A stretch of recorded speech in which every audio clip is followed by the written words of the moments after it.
I just want all of these guys to go home and let Obama come back, because I think, I'm sorry, I'm such a, my husband used to say I was left of Mao. I think he'll get the next 4 years, and then, mark my word, I think Hillary Clinton will step up and be the next president of the United States, because she'll step in. She did the Secretary of State job. She was a G. She held it down. She didn't cry. She did her job. Now she has 4 years to get her campaign together. Obama will support her, and she'll be the first woman president. That's my prediction. The only thing I will say is I'm a big believer in gay marriage finally being truly equal and everybody being allowed to marry in the same way. I feel like we're going to look back at this period in time and be embarrassed about it, and it just seems crazy to me that that's not already a right that everybody has. It's so weird. For me as a mom, you know, art funding and education.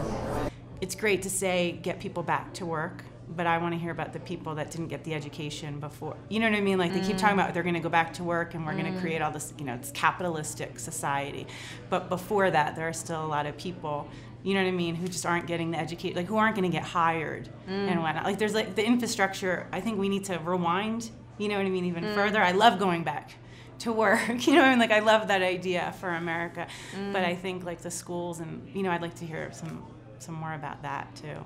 I mean, listen, I'm not from this country, so I feel a bit silly saying that's what this country needs, but I've spent a lot of time here. I'm married to someone from here, and that seems to be, when we talk to our friends, the issue that people are concerned about, that the innovation is lacking, and the support for that. You know, I was reading an article about all of these, you know, incredibly impressive students who have trained to be doctors and nurses and teachers and all the people that we need, and engineers, and they all go to Wall Street because they're freaked out, you know, and there's a part of me that understands it, you know, because everyone's just scared, and everyone is scared not to be earning any money.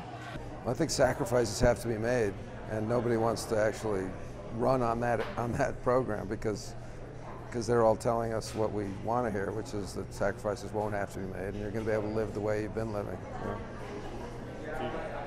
You'd like to pay higher taxes, that kind of thing? So would I like to pay higher taxes? I mean, I'd like to do my part, you know?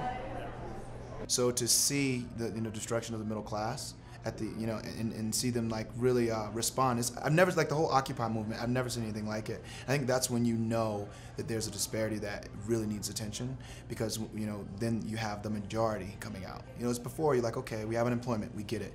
We have the extremely poor, we get it. But when you have the middle class coming out, picketing, saying something needs to change, it really speaks to the place we are right now as a nation.